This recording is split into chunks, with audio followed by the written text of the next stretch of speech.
Ieri è scoppiata la psicosi a Fiume Veneto e sui social. Tutto questo a causa di uno zainetto abbandonato nei pressi del McDonald's. Siamo a Fiume Veneto, zona emisfero, c'è il McDonald's. Ieri poi giornata dedicata ai compleanni dei bambini, per lo più anche americani.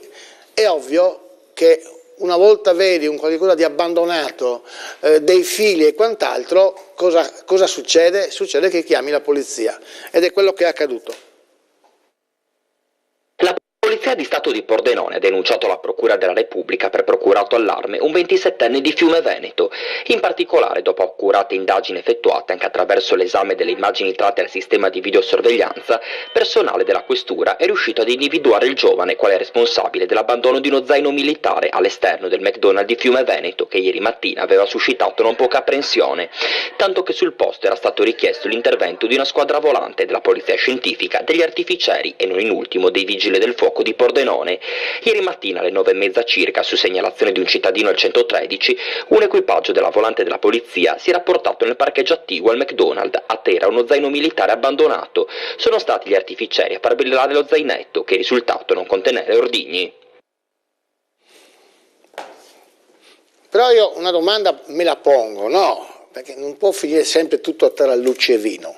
Chi paga l'intervento delle forze dell'ordine, l'artificiere, chi paga questi uomini che sono stati fermi lì per ore? E soprattutto, chi paga il mancato guadagno del McDonald's? Perché se io magari, non so, dimentico uno zaino proprio, ma appoggiarlo lì e non accorgermene, non lo so. La mia domanda, chi paga l'intervento delle forze dell'ordine? E non sarà sempre mica Pantalone, no?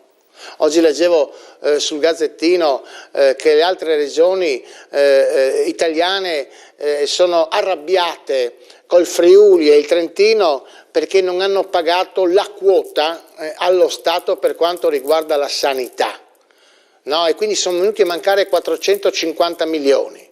Ma ha fatto bene il Friuli Venezia Giulia a non pagare la quota della sanità a Roma per essere spalmata sulle altre regioni che hanno buchi enormi, quando io in Friuli, io come tutti voi, ci paghiamo la sanità per intero, perché quando Alessandra Guerra era presidente andò a Roma discutendo qualche mezzo punticino in più rispetto ai decimi e disse: Fasin di Bessoi, la sanità ce la paghiamo tutta, noi ci paghiamo tutta la sanità dalla A alla Z, è chiaro? E da noi le supposte costano 10 centesimi, in Sicilia costano 400 euro, dico adesso in falsità, ma molto di più.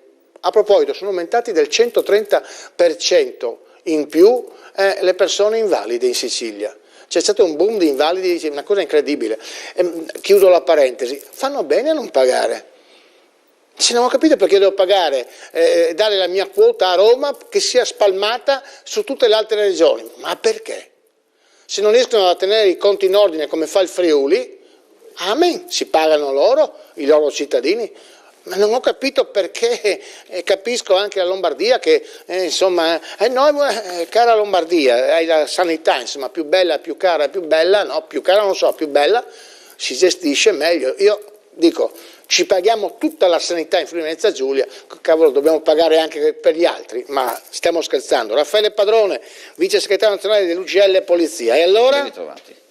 E allora ha detto, giusto, questa volta forse la suppostina se l'è presa sto ragazzino che gli piace giocare alla guerra e noi non giochiamo quando siamo in servizio, e quindi abbiamo dovuto mettere tutto in atto con una serie di procedure, una procedura che in questi momenti no, io dico non si può, certo se erano giocattoli non avrebbero dovuto chiamare gli artificieri, una bambina può dimenticare la borsa dei giocattoli, lì una volta che i colleghi molto professionalmente si sono accorti che qualcosa in quello zaino era visibile. Scusa, a che ora tutto è terminato?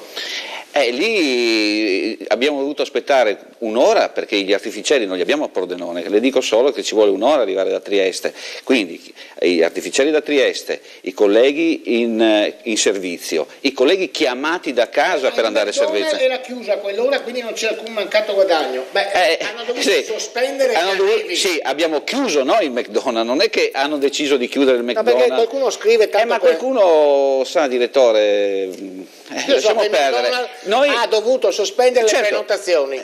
Non solo, ma non poteva aprire perché noi abbiamo detto di tenere chiuso, e lì è stato il problema, vede? Cioè, qualcuno pensa che in questo momento sia il momento che si può ancora giocare, perché così, guardi, io sono contento che abbiamo trovato finalmente il magistrato che abbia messo questo tipo di pena, questo signorino, e che se fosse stato in un altro stato sarebbe in carcere.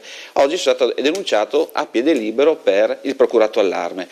E bisognerebbe fare un po' come fanno adesso nel soccorso alpino, quando succede qualcosa gli fanno pagare anche l'arrivo dell'elicottero. Adesso vediamo come andrà a finire su questa situazione. Certo che sicuramente non andrà a pagare il danno e tutto quello che ha causato alle forze dell'ordine. Quindi straordinario questo. Però volevo dire una cosa, direttore, oggi ho sentito una conferenza stampa del nostro primo ministro, il cui parlava di libertà e sicurezza, diceva che se c'è più sicurezza in un paese, ok, significa più libertà. Io veramente non riesco a capire quando questi, loro, non noi, non lei, fanno i tagli alla sicurezza e poi fanno le conferenze stampe, ma ci vuole più sicurezza, perché se abbiamo più sicurezza non vuol dire il carcere, vuol dire la libertà. E io sono d'accordo con voi, arruolate la gente, cioè ci sono situazioni incredibili. Le dico, direttore, io non sarò, ho anticipato e posticipato il sabato, io parto, andrò in Sicilia per alcuni giorni perché da Pordenone serve il capo che vada, non ne trovano uno più vicino, quindi servirà pagare aereo per me, albergo per me, per andare a vedere questi 4 signori che sbarcano e capire da dove arrivano. Ci sentiamo da laggiù. Grazie, certamente, grazie a Raffaele Grazie a voi. Padrone, vice segretario nazionale dell'UGL. L'ADI in azione ha mostrato il tagliamento